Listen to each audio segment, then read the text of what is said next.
S'il vous plaît, veuillez regagner vos places, s'il vous plaît.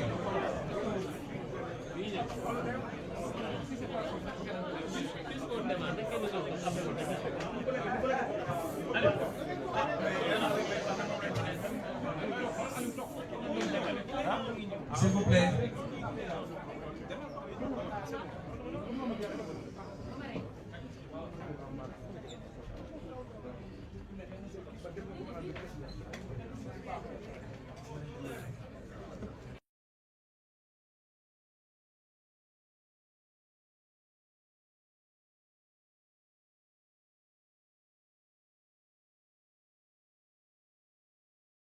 S'il vous plaît, on va démarrer. C'est bon, silence s'il vous plaît, on va démarrer. Silence s'il vous plaît, on va démarrer. Monsieur le Président, vous avez la parole. Merci beaucoup.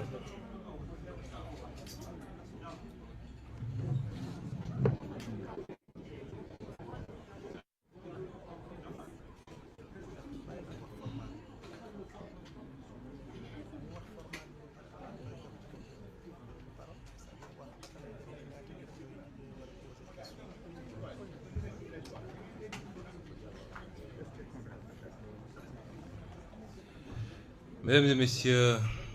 bonsoir. Je me permettrai d'adresser mes chaleureuses salutations à toute l'assistance et à travers chacun et chacune ici présent, à tous ceux qui nous suivent à travers les directs et tous ceux qui auront à nous suivre plus tard. Je vais faire mon allocution d'abord en langue wolof parce que j'ai remarqué que lors des points de presse, si vous parlez d'abord en langue française, dès que vous terminez, toute la presse non sénégalaise plie bagage parce qu'ils auront déjà eu ce qu'ils veulent. Je vais les punir, ils seront obligés d'écouter la version wolof d'abord et ensuite on fera la version française. Mbokk yi ñu ngi leen di nuyu di leen ziyaara di leen jaajëfal di rafetlu teewaay bi defe naa gëj nañoo am jotaay bu mel nii jotaay boo xam ne ngeen ko xame woon ci ñun ci ay jamono jotaay yu ubbeeku la yu ñuy permettre ñu waxtaan ak askanu Sénégal waxtaan ak àdduna bi li ko waral nag mooy xam ngeen ni ñaari at yu wees dañoo yoroon ay ndomb tànk yoo xam ne tënkoon nañu ci lu bari rawatina ci wàllu politique ba daanaka doonte ñu ngi ko doon def ci anam goo xam ne dafa ànd ak discrétion li ñu dajale fii lu am solo la ndax réewum Sénégal dafa nekk ci lu ñuy wax benn tournant benn jamono joo xam ne jamono ju am solo la ñaari at ak lu tegal ci gannaaw bi ñu génnee ci benn doxu politique bu yàgg boo xam ne suñu parti ci lu mat fukki at taxaw na taxawaayu opposition muy woon taxawaay bu xaw a jafe ci jamono jooju ba ni yàlla defee li muy def ñu egsi mu dénk ñu Sénégal noonee ñu egsi woon dafa juróon benn yaakaar boo xam ne ci réew mi waaye ci Afrique yépp nag yaakaar boo xam ne foo ko natt rek wees na foofu mu juróon mbégte ak yaakaar waaye surtout mu juróon lu ñuy wax admiration ci tubaab mooy nit ñi wekk Sénégal ñépp nag amoon yaakaar ni noonu ñu egsee ci nguur gi doonte yoon bi métti woon na xaaxam yu bari woon na noonu ñu egsee ci nguur gi muy woon guléet ci Sénégal walla sax ci Afrique ki jiite woon yoon wi ñëpp wóolu ko tabb ko Sénégalais yi bëgg ko ba ñëpp yaakaar ni bu dee kuréel gii dafa war a yegg ci nguur ci moom lay jaar yàlla tuddee ko neneen ñu galgal ko gàllankoor ko saa su musaan am ki mu dal danaan man la wala doon kenn moom mu wëlbatiku joxoñ yàlla nangu jaarale ko ci Sénégal yi ba Sénégalais yi wóolu ñu jox ñu réew mi loolu rafetoon na rafetaay boo xam ne juróon na yaakaar goo xam ne te dekkiloon na fii ci Sénégal loo xam ne dañ ko xam ci baaxu Sénégal ak aadu Sénégal mooy di bokk di séddale mooy jiital ngor mooy jiital lépp loo xam ne njëriñu ñëpp la loolu ñu andi woon ñaari at ak lu tegal ci gannaaw ba ñu egsi ci bopp réew mi yaakaar googu nag du ma ne yàqiku na waaye bi ñu egsee léegi li may wax ñi fi toog ñépp mën nañ koo seede dund nañ ci loo xam ne méngoowul ak li taxoon ñun ñu jóg waaye ñu muñee ko yàlla waaye duma dugg ci détail yooyu parce que dina am yeneen occasion pour ñu wax leen li xew ndax ñaari at yi ñii toog wër ma yépp ay jëwriñ lañu woon ay ministre lañu woon ànd ak ñun ci gouvernement te ñoom ñëpp nag ànd nañoo ak ñun ci politique ay ati at balaa ñuy egsi ci gouvernement te ñun ñëpp dañoo dundandoo xamandoo moo tax kenn ci ñoom defe naa bi mu bindee démb dafa ne dafa yeweeku bu ngeen ki seetloo semaine passée biñ ma yégalee nii mënumaa wéyal liggéey premier ministre dama leen ne tey dinaa nelaw nelaw yu neex cité kër góor gi ñu ci bari ci ñun soulagement la parce que li ñu dund ak li ñu yaakaaroon ak li ñu woote woon ci ñaari at yi dafa wuute waaye ñu toog muñee ko yàlla te jàppoon ni fi la ñu ngi suñu biir ci biir mun nañu def li tubaab di wax limiter les dégâts mooy fexe ba yàqu bi wàññeeku fi la ñu ngi ci biir it mën nañu fexe ba delloosi xel yi waaye ñu jàppit ni kenn ëppalewuñu ci mbir yi donte ci réew bu am démocratie bu ñu tabbee ki ñu tabb dafa am cëram mu mun a tànn ñeneen ñu muy liggéeyal ñu nangul ko cër googu waaye ëppalewuñu ci mbir mi de buñ ci doon natt defe naa ñi fi toog ñépp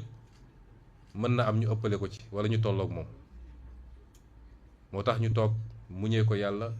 ak gëm Sénégal bëgg Sénégal ñu nekk ci boobu ba léegi te dogu woon nag ni liy andi liy kiy jël décision bi pour séparation am du doon ñun ak nu métti métti rek ak lu ñu teg rek nañu toog ba su séparation di am du jóge ci ñun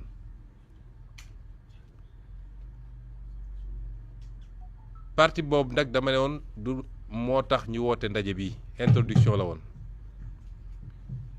waaye dama tudd léegi séparation mooy tàqaliko bi foofu lay démarrer sama déclaration bi boo gisee ñu koy def nag mooy yàlla am na lu ñu wéy ci réew mi am Sénégal yi teg muy man mii jiite ak kuréel gi yëpp parti bi di Pastef jaadu na lu mel nii bu amee te di événement majeur ñu leeral li Sénégal yi war a xam yem nag ci li nit ñi war a xam rek bañ a dugg ci yenn détails yi séparation boobu ajjuma bële mu méngoo nag sama passage assemblée nationale ci la ma njiitu réew mi yónnee message ne ma su ma amee jot ma jaar seetsi ko à 15h45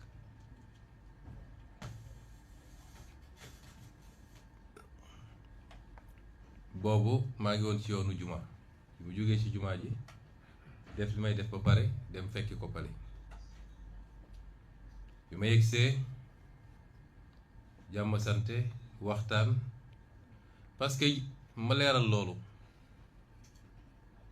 damay faral di dégg ñu naan problème am na ñu ngay xiiroo ñu ngay ŋaayoo waaye de amaana su ma wonee gannaaw loolu di am waaye président musuma toog ak moom ba mu yëkkati kàddu sax walla mu wax lu fort sama kanam loolu musul am ak lu munti am bu ñu toogee dinañu wax nañ daan waxee teg ko ci tey ak dal musuma dem ba yëkkati kàddu goo xam ne dépassé na ko walla ma wax ak moom na mu warul waxee ak moom musul toog ba yëkkati kàddu gu ma dépassé xaw ma nag ku wéet lu muy wax ak ay ñoñam waaye loolu sequñu ko musuñu ko seq donc bi ma ñëwee wax na ak man ci dal ak tey jàmm sante waxtaan wax mbirum famille wax mbirum lépp ba daaneel mu ne ma li tax ma woola mooy jàpp naa ni ànd bi dina jafe ñu continuer ko nii ne na ko mu ne ma waaw mu ne ma yu bari yi nga déclaré tey posé na problème dama dugg ci détail nag waaye xam ngeen yan moo posé problème yu bari yi nga déclaré tey posé na problème man jàpp naa ni ànd bi dina jafe ma ne ko président bismillah noo ko gisee rek nañ ko doxalee noonu parce que it wax naa leen ni noonu suñu bopp à plusieurs reprises suñu xel dem na ci su mënoon nekk ñu yewee ko kon loolu daanaka gestu bu dajeeg wokkatu la ma ne ko aywa bismillah noo ko bëggee rek mu ne ma léegi dañuy doxal ci anam goo xam ne dañuy wax ni ñun ñaar ñoo waxtaan ba déggoo ci mbir mi ni lii moo gën amaana yow mun nga dellu assemblée man ma xool beneen premier ministre ñu liggéey ma ne ko déet mënul demee noonu ndax waxtaanuñu de suñu waxtaanoon ba tënk boobaa su ma génnee dinaa ne waxtaan na ak président déggoo nañ ci lii nañ ko doxalee nii bu loolu amul nag yow génnal nga ne man maa limogé Ousmane Sonko nga assumé ko nit da ngay assumé ndax lu mat ñetti yoon dem naa ko seeti am na ci boo xam ne am na seede dañu génne élection législative ma ne ko bu dee exécutif bi dafa xat loolu pour ñun ñaar parce que it man maay Ousmane Sonko mënuma ci dara loolu moom yàllaa ko def loolu yàllaa ko def ba sante ko ma ne ko bu dee sama wet sama nekk sa wet ci biir exécutif bi dafa diis ci yow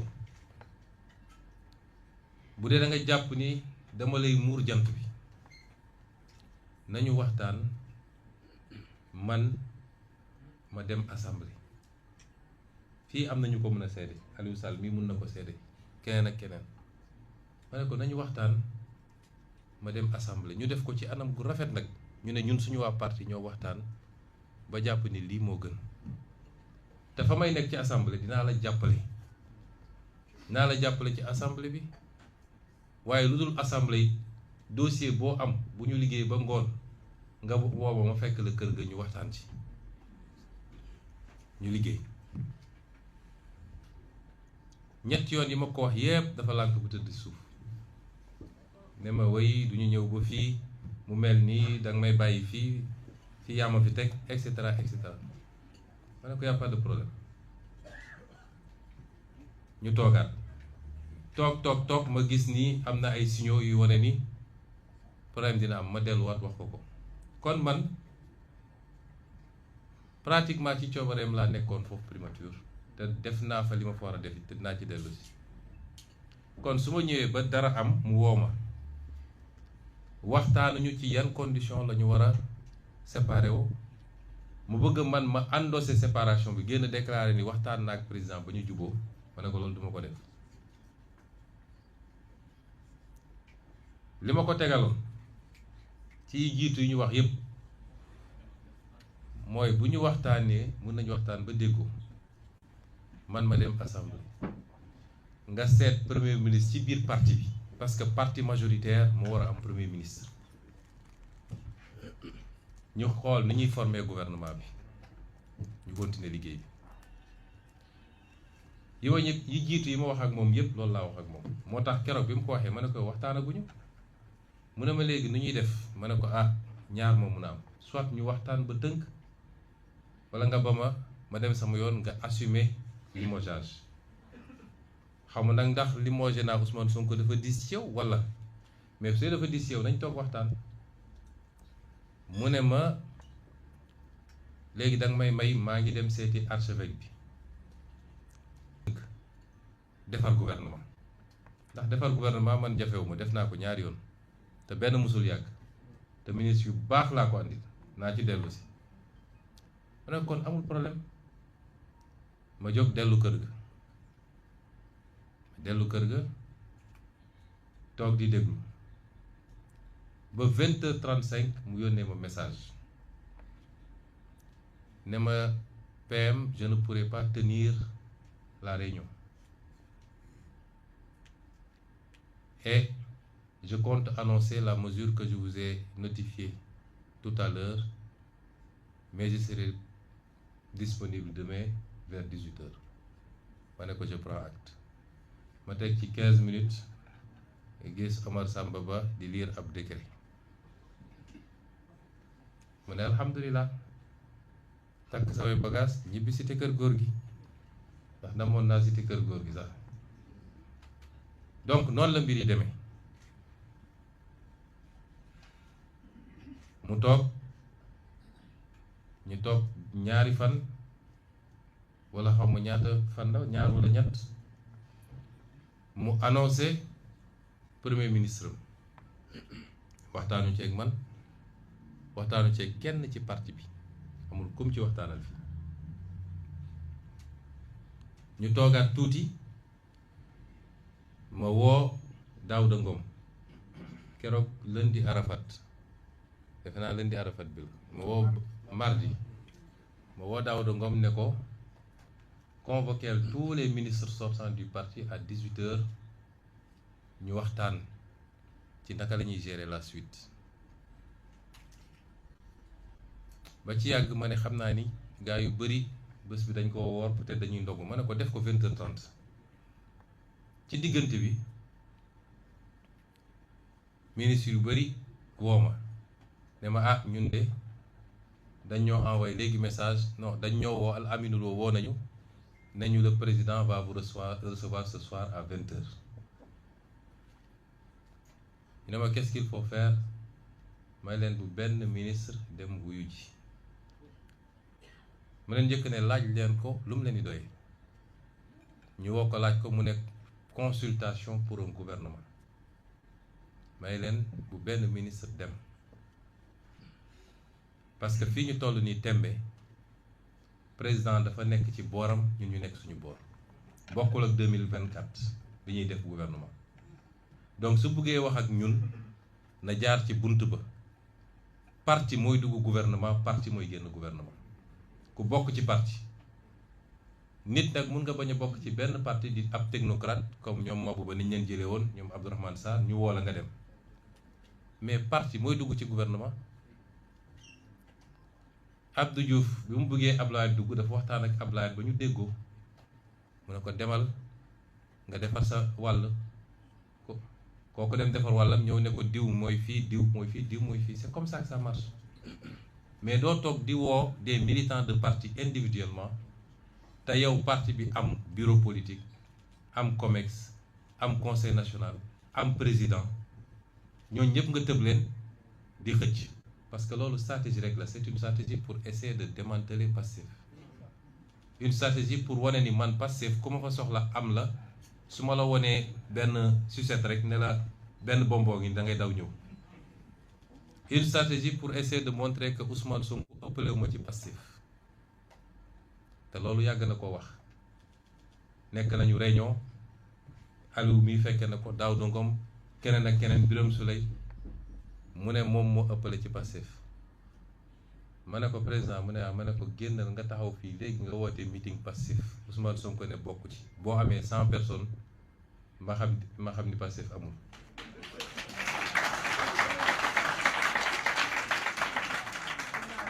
ma ne ko dara amoo ko ci Pastef boo doon am Pastef da nga koy commencé ci Pastef njaga ñaaw bi nga xam ne mënoo ko gañe kon amoo Pastef. Donc stratégie là pour essayer de démanteler et d'affaiblir et tout bi ñu nekkee nguur ba léegi toute la trame de la stratégie mooy tabax coalition fii jàpp ni amoon na lu mu téye ci biir Pastef waxtaan ak ñenn ci waa opposition bi pour créer benn affaire. bi ñu waxee loolu ñu maintenir suñu réunion ministre yépp ñëw ma ne Daouda comme affaire bi jàmp na def ko léegi ñu def ko réunion en ligne ñu def réunion en ligne waxtaan suñu waxtaan tënk li ñu tënk ministre yépp d'accord ni loolu mënul am ñu woo Al Aminu ñoom kenn ku nekk ne ko ñun bañu ñu continuer liggéey jàppale président waaye na waxtaan ak suñu président parti mooy Ousmane Sonko bu waxtaanee ak moom dañ déggoo mu lànk ne du waxtaan ak man mu lànk ne duñu waxtaan ak te boobu jamono nee na ma ngay def dialogue di waxtaan ak ñoo xam ne joxuñu ñu ko pour mu nekk président mais mu lànk ne du waxtaan ak man ñu ne amul problème comme doo waxtaan ak suñu président nu nit mënuñoo ñëw mu am ay benn yu wuyu ji te benn yooyu ñoo mujj des ak moom ci gouvernement ba benn dinaa ci dellu si ñu dox benn fan ñaari fan ñetti fan mu continuer di woo yeneen ministres yi parce que bi mu njëkkee woote une dizaine la woo mu continuer di woo yeneen ministres yi ñoom ñëpp am la même position ne ko nun daal parti lañu bokk parti bi arrêté na une ligne waxtaanal ak parti bi parce que normalement sax même parti bi bu d'accord dugg ci gouvernement bi parti bi mooy seet ñan lay envoyé ci gouvernement bi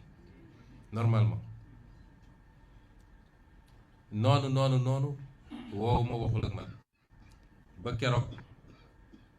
gannaaw bu ma defee benn réunion ak ministre yi man maa jël sama téléphone woo ko parce que dama xam ni yenn yi ñëg la du mbirum kilifa te li ñuy toppatoo mbir mu réew mi la dafa kawe ñu bari suñu déggee ni dem naa fa dañ naan noo li tax mu fay def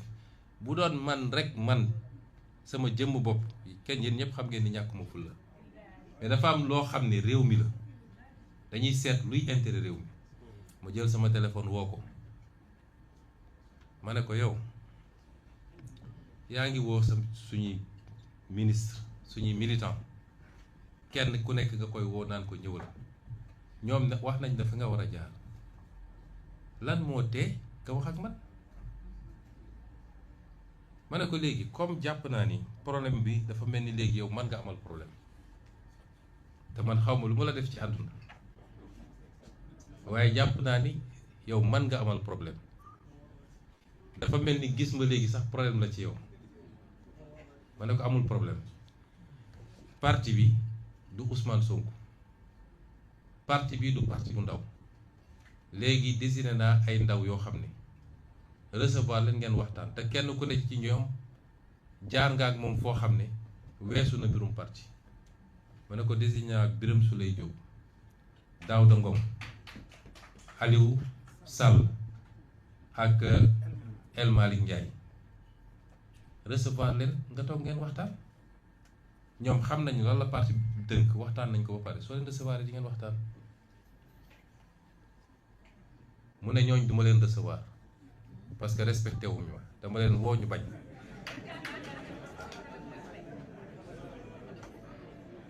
ma naxanteeg moom ba mujj gi mu ne ma man duma leen recevoir waaye Al Aminu na leen recevoir ma woo Birame Souleye ne ko wol Al Aminu ngeen dem toog wax. ñoom ñu dem toog wax ak Al Aminu wax ak moom ci poñ yi nga xam ne parti bi loolu mooy préoccupation. Al Aminu ne leen yenn yi mu ne leen lii mun na demee nii yeneen yi mu ne leen il faut ma wax ak kilifa gi. ca ëllëg sa Al Aminu woo Birame Souleye woo El Malick Ndiaye ne leen président nee na dégg na lépp te dina woo Ousmane wax ak moom. dégg na lépp te dina woo Ousmane wax ak moom. ma ne baax na ñu toog woowuma ci diggante bi mu commencé waat woo ministre yi ak secrétaire d'État yi mu jotul woon woo ak yeneen membres du parti yoo xam ne nekkuñu woon ci gouvernement bi ne leen ñëw wuyu suma palais daanaka ñooñu ñépp tontu ko benn tontu bi ba mu des kenn ci deuxième vague bi. alors ma ne naa toog jàpp sama njàmbur ñu toog gouvernement bi formation bi jafe ba barki démb ci guddi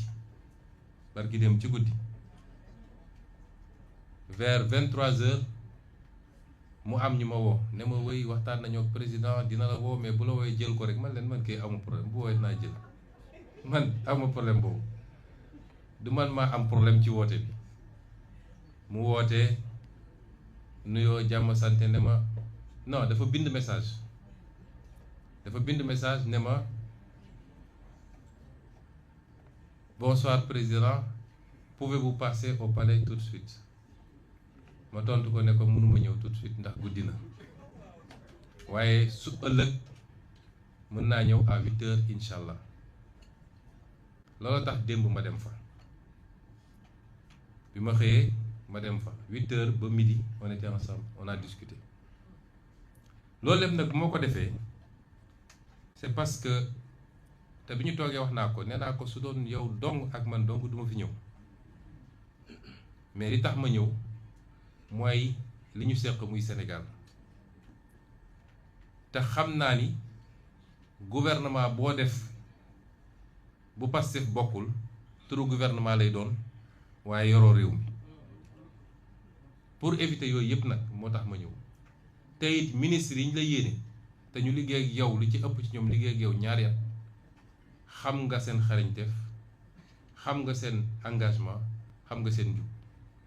moo tax ma ne naa ñëw ñu waxtaan ñu toog waxtaan. kon lii dama fàttali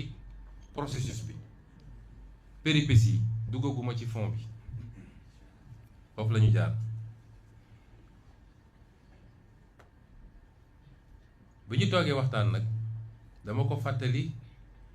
li nga xam ne moom la ñu tegoon ci suñuy loxo ndaw ñu waxtaan ceeg Al Aminu parce que dañoo jàpp ni ñun 2024 bi ñuy jël nguur les planètes étaient alignées mooy président Pastef la woon bu amul sikki sàkk mu tàbb premier ministre boo xam ne premier ministre Pastef la bu amul sikki sàkk ñu ànd ci programme boo xam ne moo ñu andi woon fii ci nguur gi ñu former suñu gouvernement waaye ñaari at daw na lu bari feeñ na ba ñun ñu gëm ni moom dafa def virage nekkatul ci programme Pastef en tout cas pas totalement ci programme Pastef dafa def virage ci wàllu politique ndax wan na gannaaw Pastef dem di yóotu leneen ak ñeneen kon bu ñu naree àndaat il faut waxtaan bu yees boo xam ne dañ naan ci yan anam la ñuy ànd yan consensus la ñuy am ban programme minimal la ñuy am lan la kenn ku nekk di bañ ak lan la kenn ku nekk di nangu moo tax bi ñu toogee dama ko ne politique àdduna ba mu daj science politique dafa am des règles yoo xam ne du lu ñuy laam-laame mooy ku yor majorité mooy former gouvernement loolu mooy règle ci àdduna kon ñun ñoo yor majorité.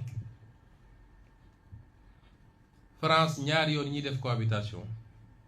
bu njëkk Mitterrand dafa ñëw ñàkk assemblée devant Chirac mu def cohabitation désigner Chirac premier ministre mu former gouvernement ñaareel bi mu am mooy moom Chirac perte élection législative devant Jospin loolu mooy règle universelle bu amul rek mooy kenn amul majorité bu dëgër assemblée boo xam ne moom dong mun na imposer. ma ne ko kon yow ñun ñoo waroon tànn premier ministre déjà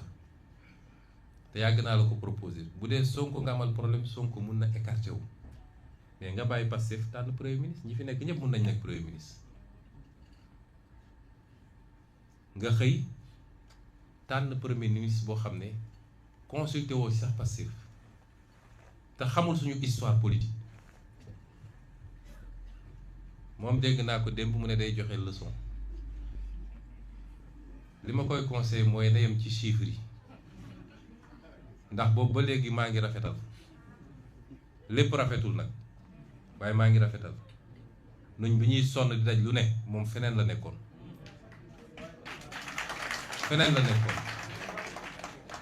kon na yem fi ñu ko yemloo nee na technocrate la na yem ci technocratie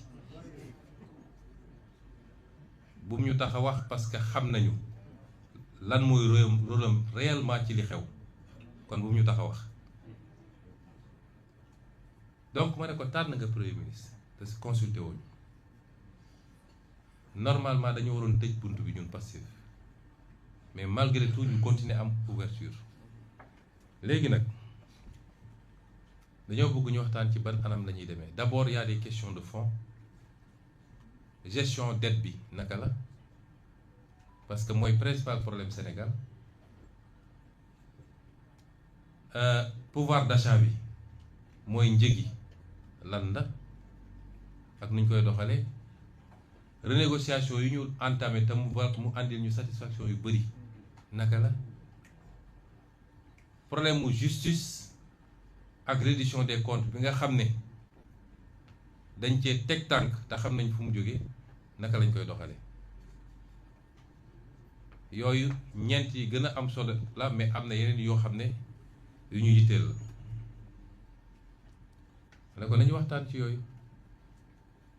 bu ñu génnee ci yooyu nag ñu doog wax ci gouvernement bi ci boppam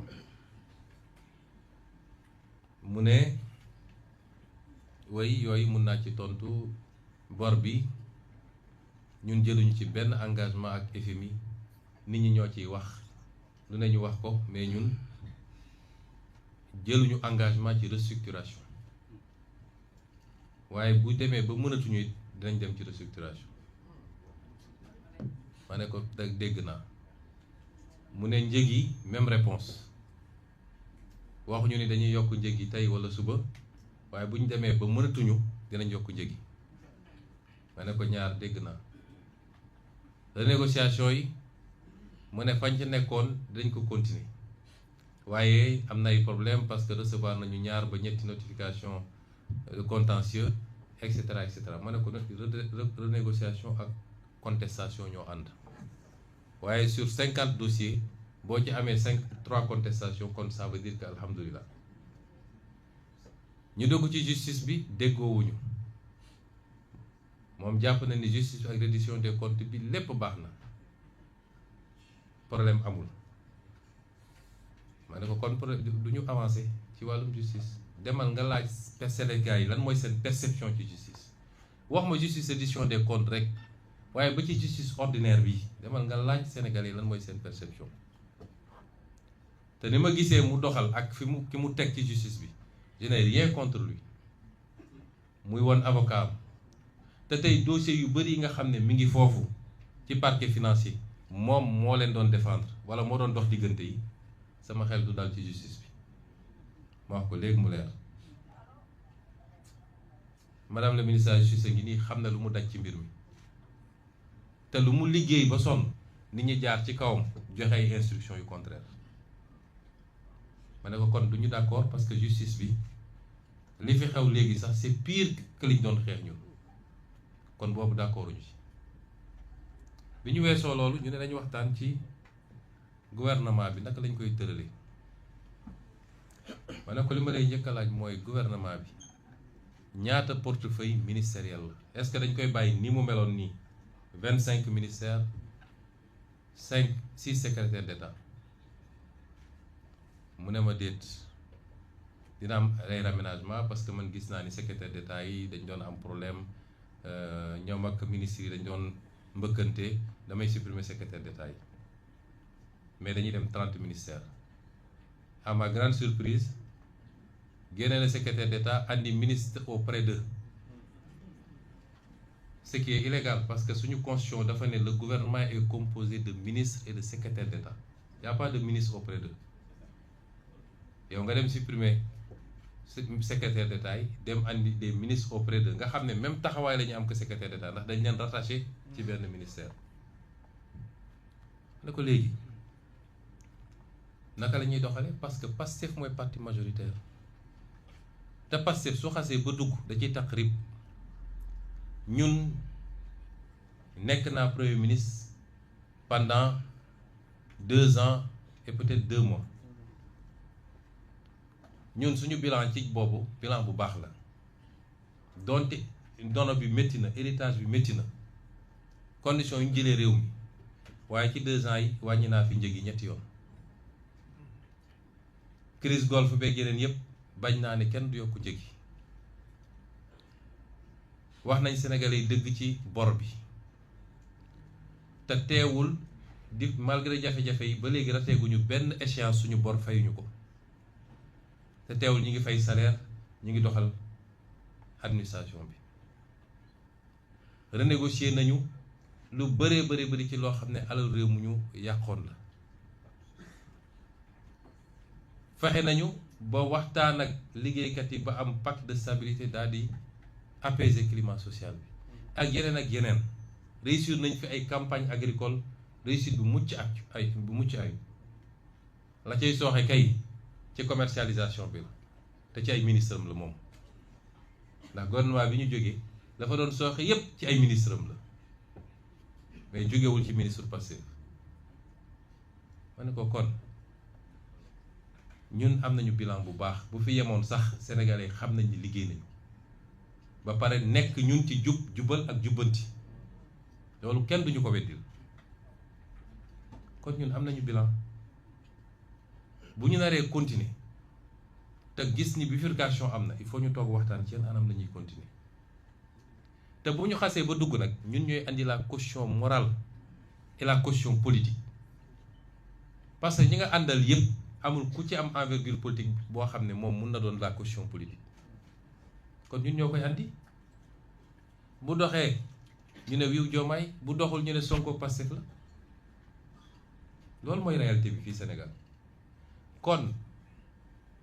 liñ naan booy dee ci àll na la gaynde rey suñ ci naree taq rib faaw rek ñu xam ci yan anam la ñuy doxee mu am continuité nag ak prolongement ba assemblée nationale ñu wax ko loolu ma ne ko léegi dama bëgg nga wax ma lan nga ñu proposé mu ne foofu di tourner à rond wax ma ne ko léegi man dinaa la yombalal mbiri parce que munoo ma ne Pastef yomboon na nga ne Pastef je vous propose tel ministre tel nombre de ministère bi la mais li ma jàpp mooy ñi nga njëkk a woo di leen doon consulter 7 la ñu woon li ma jàpp mooy 7 nga bëggoon jox Pastef ci la may doog a ne waaw loolu na ma ne ko léegi ñun ñooy yenu mbir mi ñooy doon caution politique bi ñooy couvrir à l'Assemblée nationale te su bu tàngee ba tàng yow doo wax de sa allié du wax de Ousmane Sonko mooy génn ne lii la Sénégalais yi mën koo dégg nga bëgg a def gouvernement 30 ministères ne da ngay jël 7 rek jox ko Pastef ñun dañoo génn ci gouvernement boo xam ne 20 ministères la ñu yoroon sur 31 20 ministères plus la primature parce que loolu mooy jaadu loolu gëmu ni mën na nekk parce que yow li nga bëgg mooy li ma wax keroog assemblée c'est de faire du Pastef sans Pastef Pastef faire valoir lay doon coloration Pastef nga bëgg bu ko defee lu am ñu ne Pastef est solidairement responsable mais bëggoo Pastef dëgg-dëgg ci mbir mi kon ñun loolu duñ ko mën ba ci ministère d'État yi mu ne moom da ko bëgg a jox ay technocrate ñoo xam ne nekkuñu ci politique ministère de souveraineté yi muy justice forces armées affaires étrangères intérieur ak finance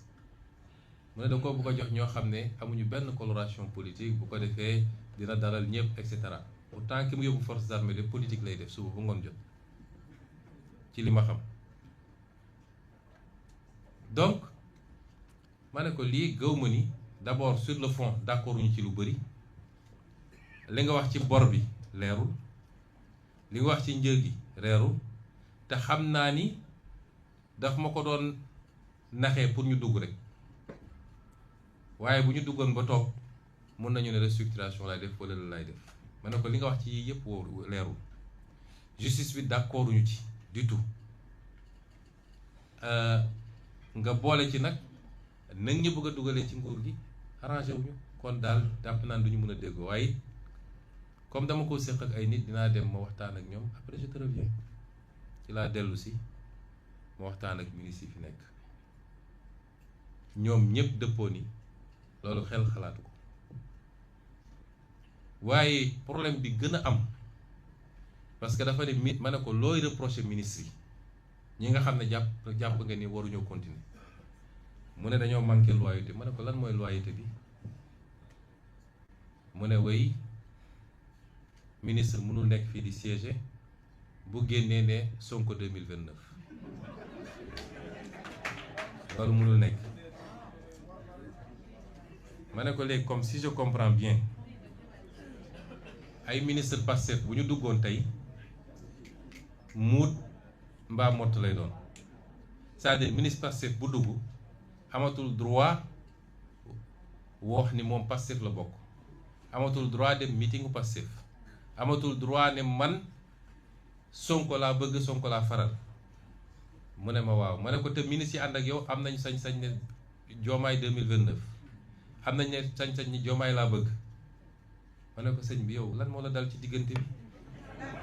parce que problème am na yii yëpp daal boo ko tënkee bi ma ñëwee rendre compte mboolem seen ñi ma ko seqal jàpp ni xalaatuñu sax naan ñu ngi dugg ci gouvernement ci anam yooyu parce que ñun ñoo yenu toute la comptabilité de la seconde partie de ce bilan te fekk ñun suñu loxo new ci mooy amuñu benn poids ci décision yi ñuy jël benn poids loolee moo andi décision Pastef gannaaw bi ma waxtaanee ak ñi ma war a waxtaanee yëpp ci parti bi démb ma def annonce bi ne Pastef du dugg ci gouvernement bi fekk woo naa ko ba noppi ne ko président gannaaw bi ñu waxtaanee Pastef li ñu jàpp mooy mënuñoo dugg ci gouvernement bi ñu ngi lay bàyyi nga yeggali sa gouvernement xam naa nag gouvernement bi moom li presse bi naan accouchement douloureux weesoon na loolu parce que démb ba 19h ña ngay woo fu ne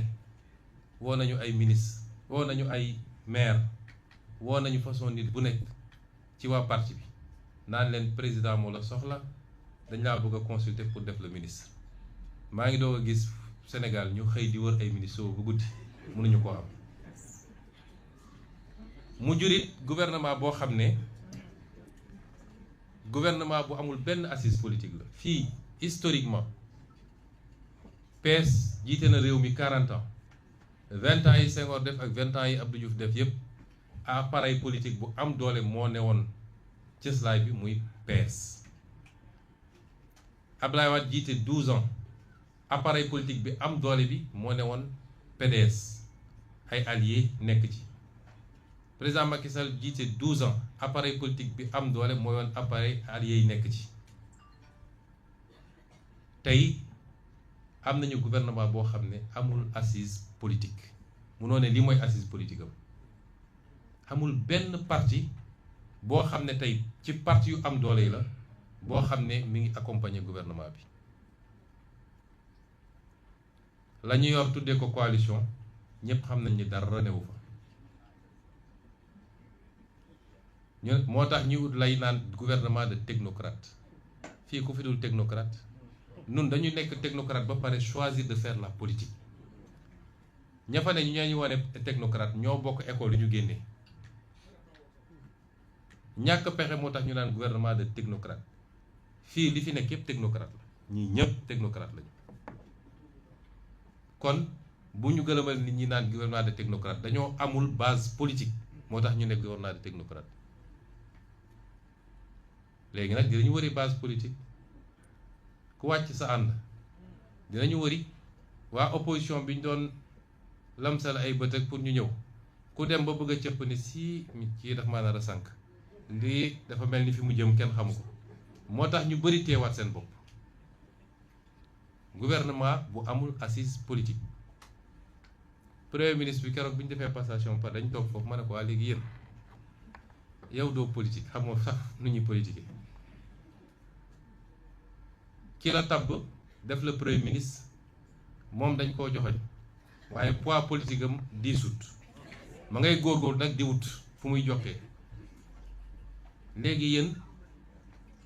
amatu leen fusible bu dëkk bi jaxasoowee kan ci yéen mooy taxaw ci kanamu sénégalais yi wax man bëgg naa ko xam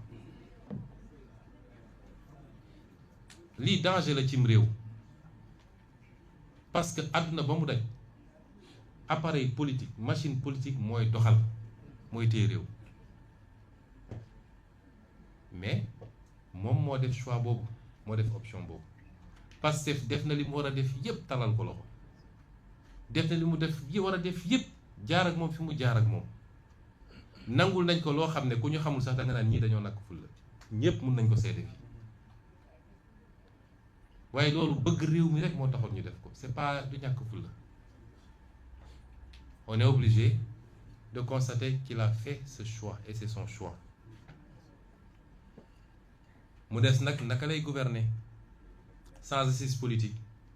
sans majorité parlementaire su ñuy wër dinañ wër ba sonn amoo ñetti maire annoncé woon ngeen 300 waaye keroog meeting Mbour bi gis nañ ni dara new fi comment tu peux gouverner un pays dans ces conditions? Gouverner un pays c'est pas s'enfermer au palais ay nit wër la soi-disant technocrate naan la defal lii bul def lii signal lii c'est pas ça gouverner un pays. Il y a l'aspect sociologique, la base sociologique sur tout le territoire national, commune par commune, village par village, etc. loolu mooy permettre nit am li mu war a soxla pour gouverner. ma bëggoon nag balaa may continuer jaajëfal féliciter encourager remercier ces dignes hommes et ces dignes femmes de gouvernement.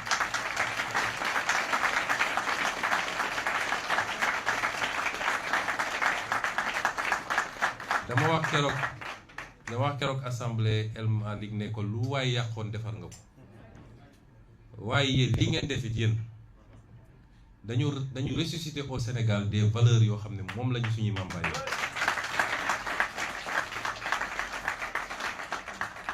dignité xam sa bopp loyauté am fierté ci li ngay def am gëm-gëm loolu moo andi turu Pastef pas-pas la moo tax ñun ni ñuy politiquer bokkul Pastef pas-pas la pas-pas mooy lu ñuy fas ba mu dëgër li ñu gëm dañ koo fas ba mu dëgër dugal suñuy xol ñi fi nekk ñépp bu ñu amoon lu leen gënal dañuy nekkaat ci gouvernement di liggéey pas pour les avantages mais parce que kenn ku nekk sumboon nga liggéey boo xam ne commencé woon nga yàq leen li waaye bu ñu leen bàyyi woon mu yegg dina baax trop ci Sénégal ñi fi nekk ñëpp kenn ku ne su amoon sañ-sañ dëgg ak mën-mën lu bokkul ak situation bi ni mu demee day dem continuer liggéey ñu ci bëri pare woon nañ pour def ko sans salaire parce que suñu leen waxee li ñuy fay ministre fii doon ko gëm mais ils ont fait le choix de rester dignes de rester sur la ligne du parti te nag loolu mooy Pastef parce que xale yi nekk ci mbedd mi di jaay carte di jaay bracelet di massifier waruñu ñoo gën a gore te yoruñu benn responsabilité fay ñu leen salaire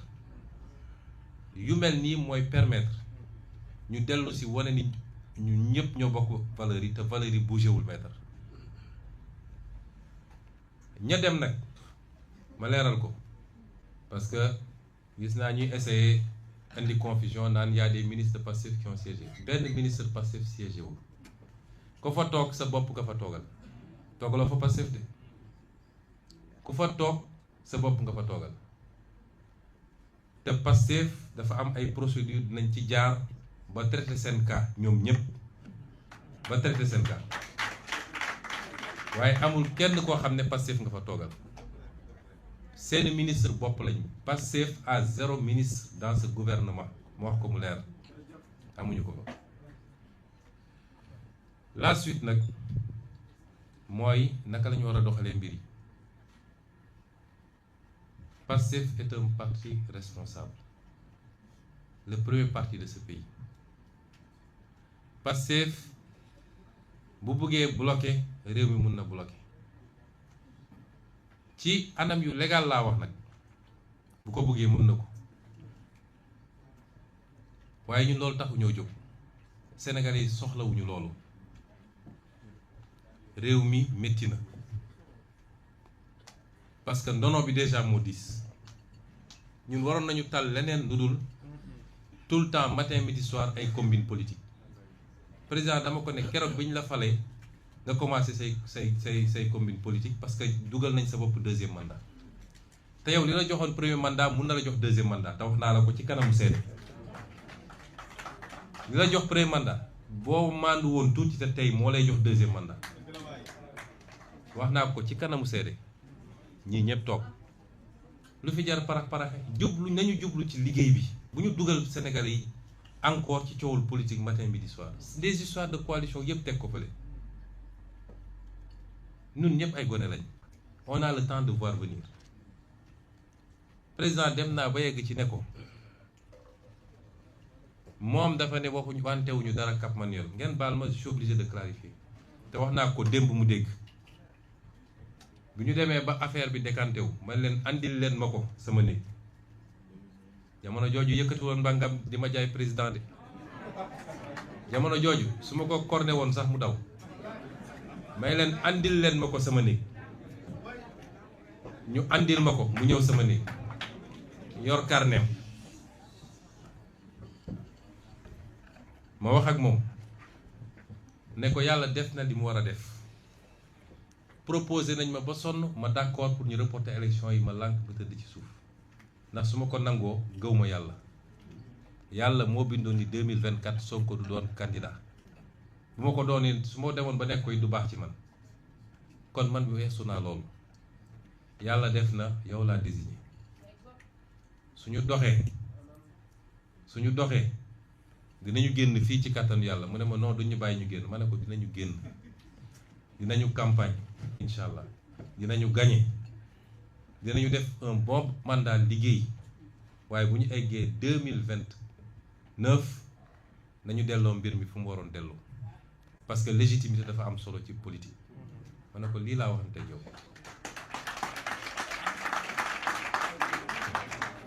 billaahi wallaahi watallaahi li may wax bu amul yàlla bu ma xeeñtu àjjana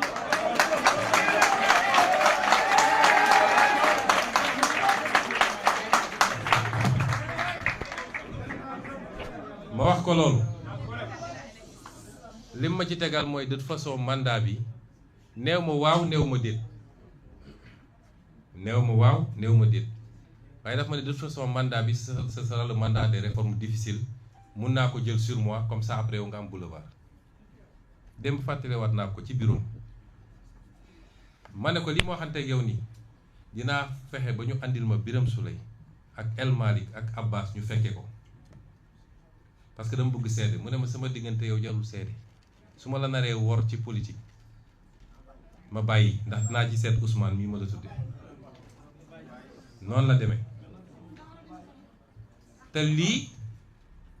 waxaat naa ko le 10 juillet palais le 8 juillet dama def sama première déclaration King Fahd mu andi coow bu bëri boobu xam naa lu kenn xamul ñi ñëpp sax mere woon nañ ma ci fekk man gis naa liñ doon togg ci suuf mu ànd ak nitam yooyu loolu taxoon ma def sama déclaration le 14 juillet ñii jël initiative Amadou Chérif Diouf mu nga fa woon Ayib Daffé Alioune Sall Birame Souleye bëri woon nañu ñoom Ngagne Demba ñoom El Malick ñu ñëw toog ma fàttali ko devant témoin ne ko yow lii laa waxante woon nag yow Cap Manuel ñu génn toog tuuti ma ñëw ne la maa la waxoon lii mais bu dee teg nga sa tànk fi nga ko war a teg respecter parti bi respecter ligne parti bi liggéey 2029 man maay déclarer sa candidature man ñu defal le deuxième mandat ma wax ko devant témoin ma ne ko nag comme boobu ba léegi yow loolu doyu la wala nga jàpp ni dañ lay nax ba tax nga dem dugg ci yeneen man 2029 yàkkaluma kenn bu soobee yàlla jour boobu li mu ci teg li ma wax nii xam nga seede bii am na seede li mu ci teg jour boobu dafa ne suñu yàlla mayee ñu dund ba 2029 maay doon sa directeur de campagne mu wax ko ci kanamu seede man xam naa ni gëm ko mais noonu la demee kon ñun yàq taxu ñoo jóg parce que bu yàqoo ñun la yàqul Pastef moo takk càq bi bu yàqoo ñun la yàqul Pastef bu soobee yàlla 2029 ak schéma boo munti xalaat bu soobee yàlla Pastef dina continuer mission kon ñun ñun mënuñoo bëgg mu yàqu xanaa kay keneen ay nekk fële dem ba xam ni mbir mi ni ma ko bëggoon demewul noonu mu ne xaaral ma xaru yóbbaale nit ñi waaye ñun duñu yàq loolu moo tax ñun ñoo contrôler assemblée nationale gouvernement bi mu teg démb su ma neexoon suba gouvernement bi daanu loolu la constitution joxe su ñu neexoon suba gouvernement bi daanu ñu def motion de censure waa ji loolu def joxe démission te saa su defaatee gouvernement mun nañ ko defaat surtout fi ñu dégmal nga xam ne session bi jeex na mun nañu chaque 15 jours ñu def une session mën nañ ko parce que Sénégal dañu mooñ nit ñi ci lépp ñu jël ko président de la République pouvoir exécutif assemblée bu tegoo ci la xol yu mu war a tegu mooy cër bi ëpp doole ci réew mi assemblée mooy contrôler ñëpp daanaka te kenn contrôlé wu assemblée bu ko neexee mu woo ministre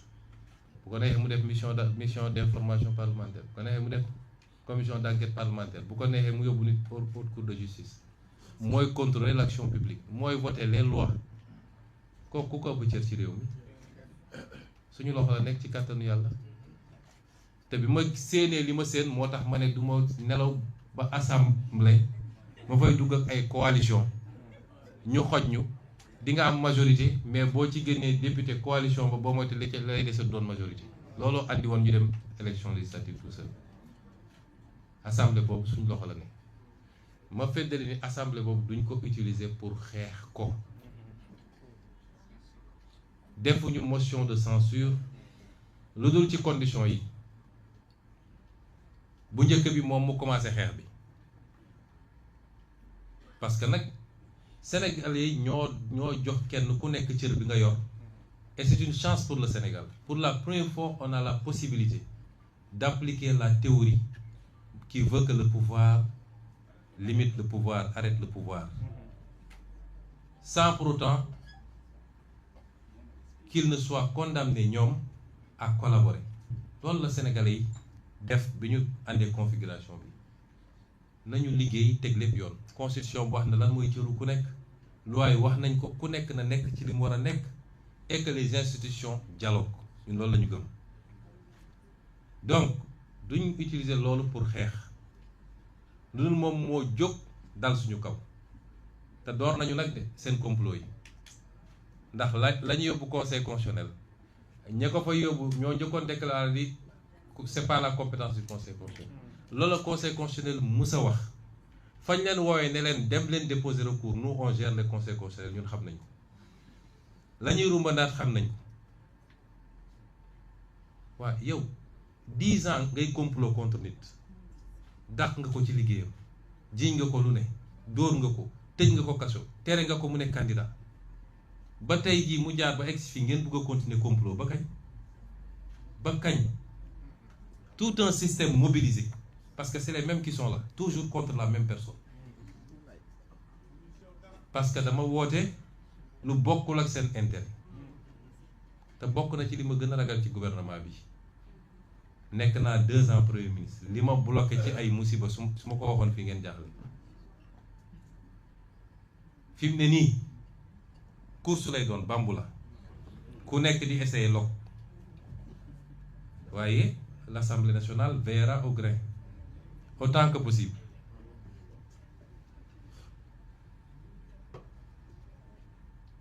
nee naa bu njëkk bi mooy ñu commencer te dinaa ci profité nag lancer un appel aux patriotes wax naa leen ni Pastef moo takk càkk bi dama bëgg ngeen ànd ak tey ak dal parce que léeg-léeg patriotes yi li ñuy yàq yenn patriotes yi li ñuy yàq moom li ñuy defar chaque jour ku xëy di jaay ni maa gën a mer maa gën a gëm affaire bi dem bind loo xam ne bindloowuñu la ko dem wax loo xam ne waxloowuñu la ko loolu avancé woo parti bi da nga koy delloo gannaaw Pastef parti xam-xam la parti programme la parti projet la loolu moo ñu andi fi ñu ne chaque jour ñu wax ko depuis des années ñu ngi koy wax santuñu loolu waa Pastef parce que ñi ñu seqal dañu xam Pastef dañ naan ay xale fa ne bëri xadal chaque jour ñu def benn provocation pour xale yi am nu ñu réagir ils vont continuer la provocation lii ñuy convoqué ñoom Cheikh Bara ak ñoom gi yëpp provocation la parce que xam nañ ni un député en session jàppoo ko flagrant délit nga koy convoqué procureur bi ko def moom xam nañ li mu def waru koo def xam na ko parce que poursuivre na fi ay nit dafa saisir Assemblée nationale pour ñu lever leur immunité parlementaire le même procureur mais quand c'est Pastef tout est permis yooyu yëpp provocation la waaye ne cédez pas à la provocation ànd leen seen tey ak dal mandat bi jeex na ba noppi nun du ñun ñooy adversaire u Diomaye Faye ak coalition Diomaye Faye président Diomaye Faye ak gouvernement am ñoom dañoo war a wax ak Sénégal dañoo war a jublu ci yittey Sénégalais ñoom ñooy exécutif te réew mi am na fu mu toll ñi ngi dëgmal nawet bi njëg yi nit ñi jaaxle nañu est-ce que dañuy yokk du ñu yokk yeneen ak yeneen paj mi ak yooyu nañu jublu ci loolu loolu mooy seen adversaire dëgg bu ngeen gisee ma nekk 2 ans gouvernement kenn dégguma ma wax parce que dama xamoon ni ñu bëri reproché nañ ma ko ci parti bi bañ naan dañu bàyyi parti bi bàyyiwuñu ko quand tu gères le pouvoir sa première action politique mooy nooy def ba répondre aux préoccupations des Sénégalais loolu mooy sa première action politique kon ñoom ci loolu lañ leen xaare bu ñu leen may fu ñu langaa moo ci ñun ne ñun ñoo leen tere gouverner réew maa ngi ni moom mooy président am na gouvernement am na budget am na tous les moyens de l'État na jublu ci liggéey bi waaye ñun duñu adversaire am opposition bi it xam naa ni fi mu ne nii jaaxle nañ parce que ñoom li ñu bëgg mooy opposé wu à Sonko ak Pastef ñoom loolu la ñu bëgg léegi nag jaaxle nañu parce que ñun suñu positionnement mënatoo xëy ne Sonko la mënatoo ko te bëgguñu daal ci Diomaye parce que ñu ngi xool nu ñuy naxanteeg moom pour ñu def seen i dil moo tax ñoom jaaxle nañu foofu lañ toll ci Sénégal kon ñun waa Pastef buñ may gaa yi lu ñu defee loolu mais bu dee ñoom dañoo utiliser les moyens institutionnels et légaux yu ñu yor pour jubal ko ci ñun ne dañuy xeex ñu nit nañu utiliser les moyens institutionnels et légaux yu ñu yor répondre soo gisee may wax li Sénégalais yi laay waxal damay bañ ëllëg ñu ne instabilité am na te Pastef la du Pastef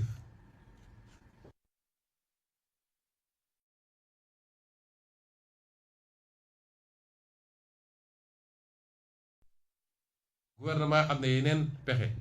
bu jëlee ay moyens dal ko ci ñun dañu utiliser suñu moyens ñu nit ci cadre boobu. mais su loolu amul nañu responsable ñun ñëpp te ñu xalaat Sénégalais yi ñu jublu ci liggéey bi. loolu rek la ñuy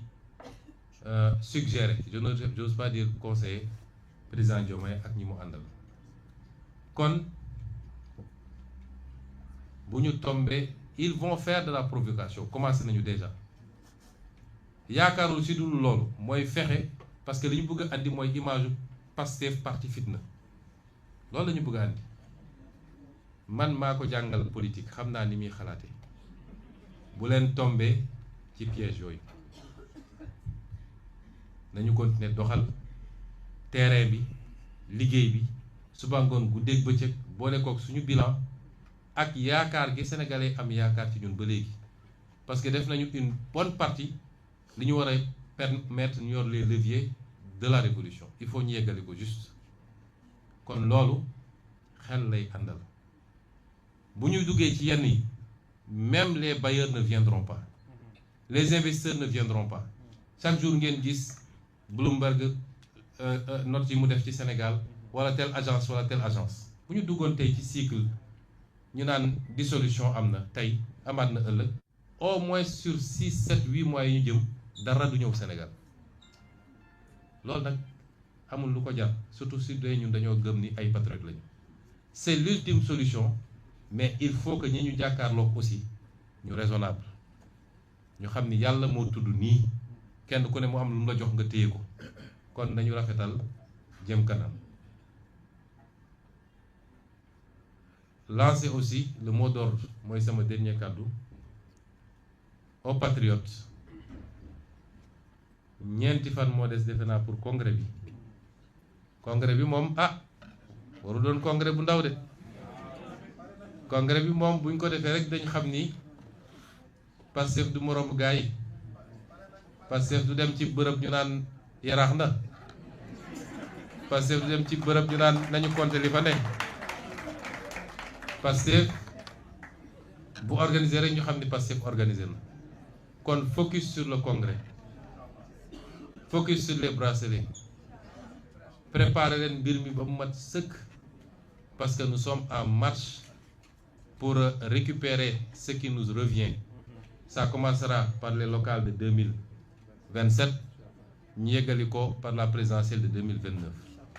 Inch'Allah.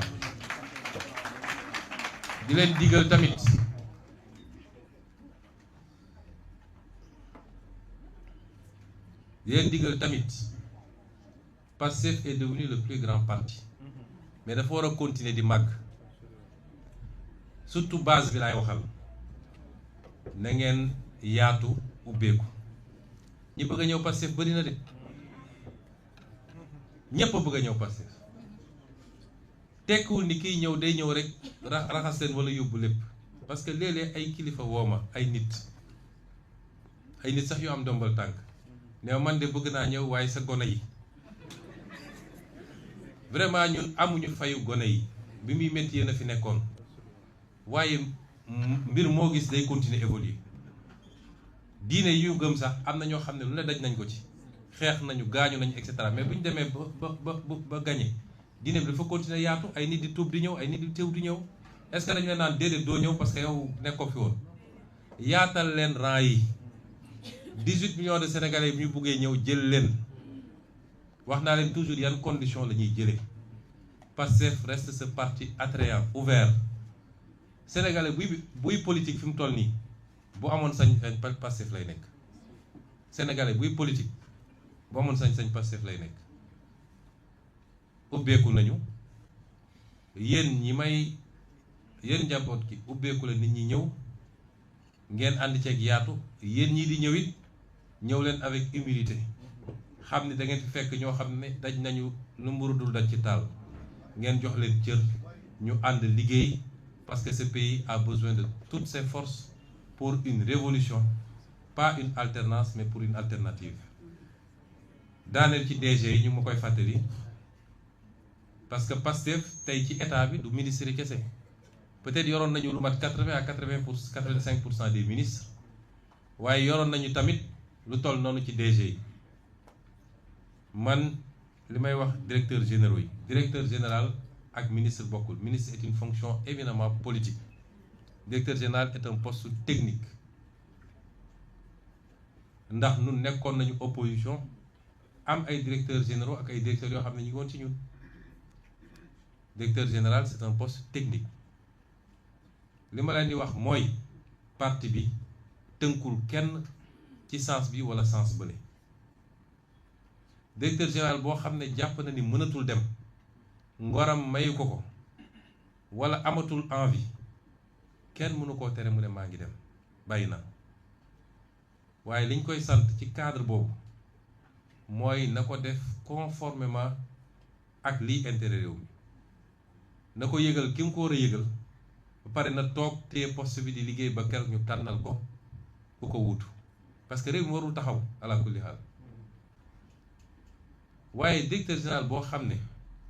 moom bëgg na continuer liggéey bi te yàqul dara ci appartenance politique am bu liggéeyee ba liggéey bi jeex mu dem defi li muy def ci activité politique am ba borom mut mbaa mott jàpp ni faw mu dem kooku na toog fi mu ne liggéey li muy liggéey ko ni mu ko doon liggéeyee ànd ceeg farlu wala sax mu yokk. loolu mooy consigne parti bi parce que l'exercice d'une responsabilité publique c'est quelque part aussi un choix personnel. waaye su dee l'exercice d'une fonction politique parti bi war na cee mën a am xalaatam. ñun jógu nañu ñëpp nañu démissionné am na ñoo xam ne xalaat nañu loolu démission collective am na ñu ko xalaat mais su ñëpp jógee ne démissionné nañ ñun ñoo yor presque poste yi gën a stratégique ci direction générale mais réew mi day taxaw. am na ñoo xam ne jël nañ seen responsabilité individuellement démissionné on respecte aussi leur position parce que ni ma mënee lim féliciter ministre yi fi nekk noonu laa mën a féliciter ñeneen ñi nga xam ne jël nañ seen responsabilité bu ci mujjee rek mooy ministre conseiller aux affaires juridiques du président nga xam ne jël na responsabilité ne moom mënatu faa toog kon loolu mooy position parti bi sur les ministères.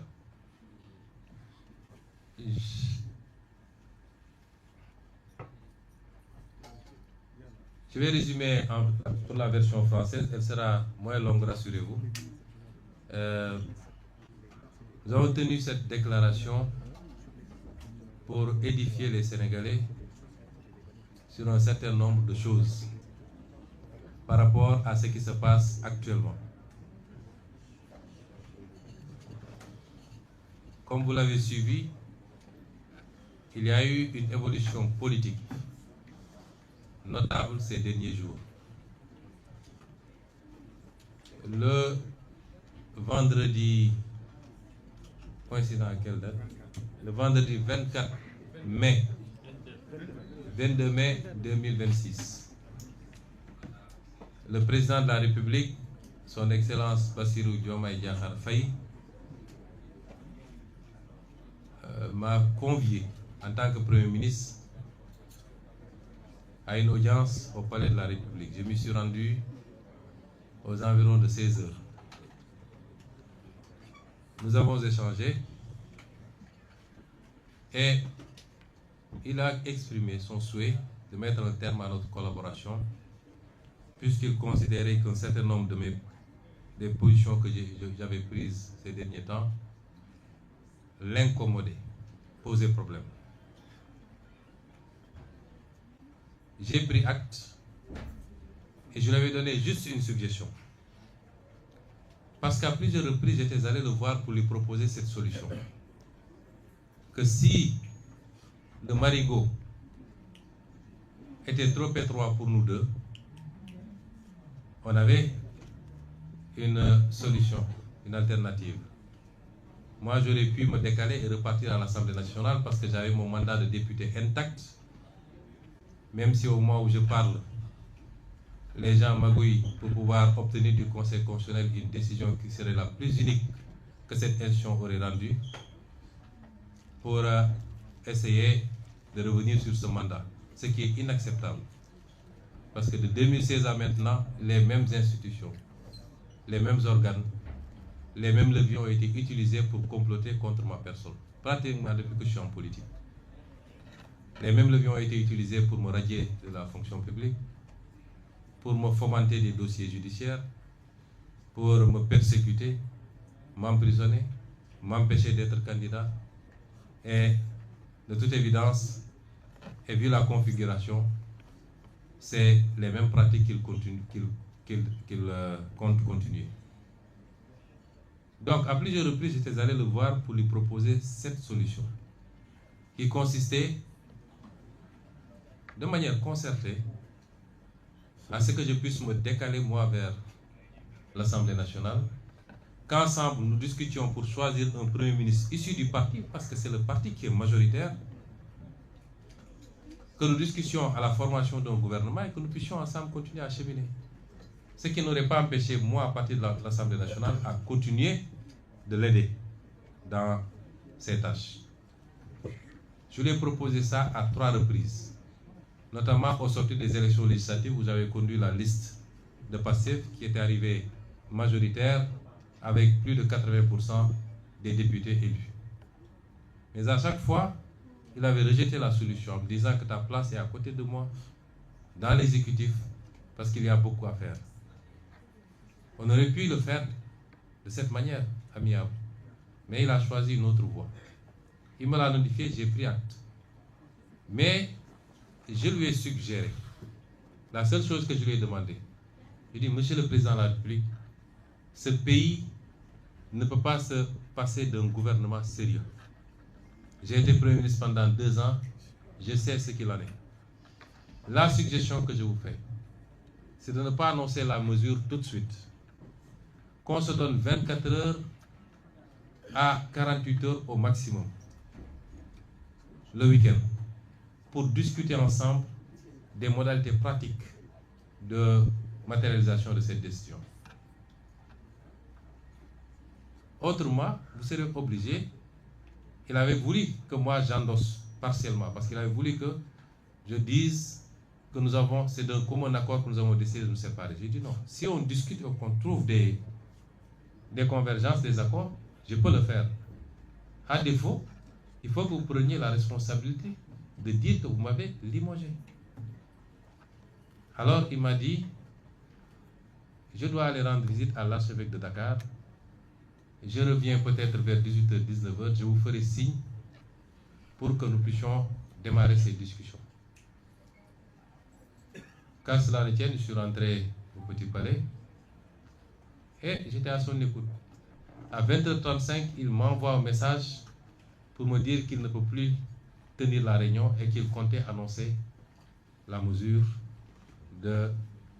limogeage. J'ai pris acte. Quelques minutes plus tard, le directeur de cabinet a fait lecture du décret. Le secrétaire général du gouvernement ou de la présidence de la République. Cela ne m'a pas posé problème parce que c'est une solution que j'attendais depuis très longtemps. Mais je m'étais fixé une règle, c'est que la rupture ne viendrait pas de moi. Elle ne viendrait pas de moi. Et donc, je suis rentré le même jour à mon domicile et nous sommes restés chacun de son coin pendant au moins 3 jours, si je m'abuse. Jusqu'au lundi. Et ce lundi, j'avais convoqué une réunion à 20h30, une réunion qui devait regrouper tous les ministres sortants de Pastef pour qu'ensemble nous évaluions la situation et que nous arrêtions une position. Et vers 16h, beaucoup de ces ministres ont reçu des convocations de la présidence pour des consultations en vue de la formation de nouveaux gouvernements. Le mardi, beaucoup d'entre eux ont reçu. Ils m'en ont fait part et je leur ai demandé de ne pas s'y rendre. Parce que ça ne se passe pas comme ça. Il est clair que désormais, le président est dans son camp et nous sommes dans notre camp. Donc, s'il veut parler avec Pastef, il faut qu'il passe par les canaux autorisés. Pastef est un parti organisé, structuré, avec un bureau politique, un président, un secrétaire général, un COMEX, un conseil national, des structures de base. S'il veut parler avec PASTEF, il n'a qu'à passer par le chemin indiqué. Et nous discuterons en ce moment. Il a refusé de le faire. Et les ministres également, les ministres sortants, ont refusé de déférer à cette convocation. Ce qu'il a conçu comme un manque de respect de ses propres mots. Il considère que ces ministres lui ont manqué de respect. Parce qu'ils ont choisi la ligne d'un parti à la convocation du président de la République, d'après ce qu'il a dit. Et nous sommes restés dans cette situation pendant 2 autres jours. Et c'est moi qui ai pris l'initiative de l'appeler. Je l'ai appelé et je lui ai dit,